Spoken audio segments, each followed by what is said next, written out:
Halo teman-teman, mungkin kalian sudah sering melakukan presentasi ya. Tapi tahu nggak sih, ada cara agar presentasi yang kalian sajikan semakin diingat audiens. Caranya adalah dengan menggunakan media presentasi. Nah, di video ini kami akan membahas serba-serbi media presentasi. Jadi, tonton sampai akhir ya. Setelah menonton video ini, kamu diharapkan dapat memahami konsep dasar media presentasi dan menerapkannya dalam situasi berbeda. Lebih lanjut, adapun tujuan khusus dari video ini, yakni sebagai berikut. Kita bahas dari definisinya yuk. Media sendiri berasal dari bahasa Latin medium yang berarti perantara. Lebih lanjut, ICT mendefinisikannya sebagai saluran untuk menyampaikan informasi. Dalam konteks pembelajaran, media digunakan untuk membawa informasi dari pengajar ke peserta didik. Sedangkan pengertian presentasi sendiri merupakan kegiatan berbicara di depan banyak orang untuk menyampaikan sebuah informasi atau gagasan yang disampaikan oleh penyampai pesan kepada penerimanya.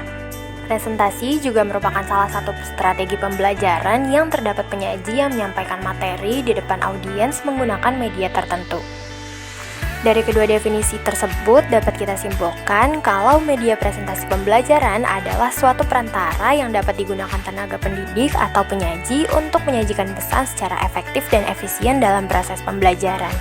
Jadi tidak menggantikan peran pendidik secara keseluruhan ya. Secara garis besar, tujuan presentasi sendiri ada 5: menginformasikan, meyakinkan, membujuk orang lain untuk melakukan sesuatu, menginspirasi, dan juga menghibur. Nah, selanjutnya apa saja sih jenis media presentasi itu? Pertama ada media grafis, contohnya poster, foto, grafik, komik, dan lain-lain yang berbentuk 2 dimensi. Kedua, ada media 3 dimensi yang memiliki volume, seperti pop-up, diorama, dan lainnya. Kemudian yang ketiga ada slide presentasi.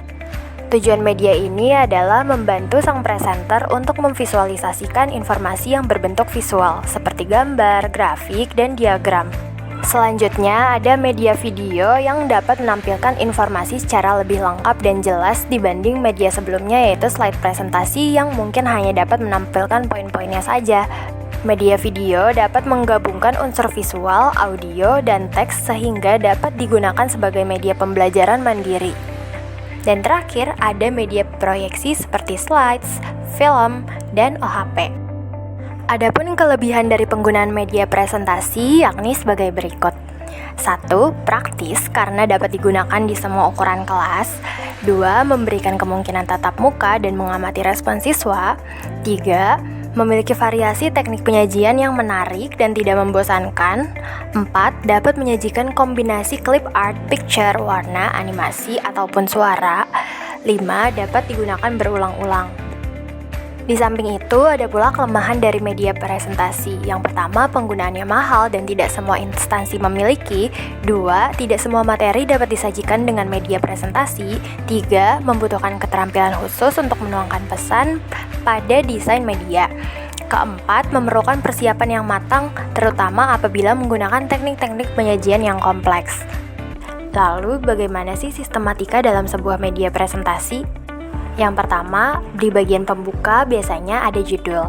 Usahakan judul presentasi itu jelas dan ringkas ya. Kemudian di dalamnya juga ada pendahuluan yang berisi gambaran singkat tentang presentasi. Juga yang terakhir ada tujuan dari presentasi ini. Apa sih yang ingin dicapai ketika audiens selesai mendengarkan presentasi kita? Setelah itu masuk ke bagian isi.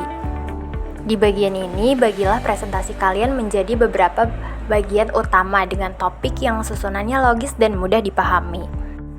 Kamu dapat juga menggunakan poin-poin penting untuk menyajikan informasi secara ringkas dan jelas.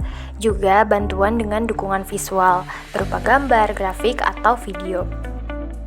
Last but not least, ada bagian penutup. Isinya biasanya ada ringkasan, yaitu tentang poin-poin yang udah kita ulas dari awal presentasi hingga akhir. Lalu ada juga kesimpulan dan juga ajakan untuk bertindak, yaitu apa yang kita inginkan untuk audiens setelah menyimak presentasi dari kita.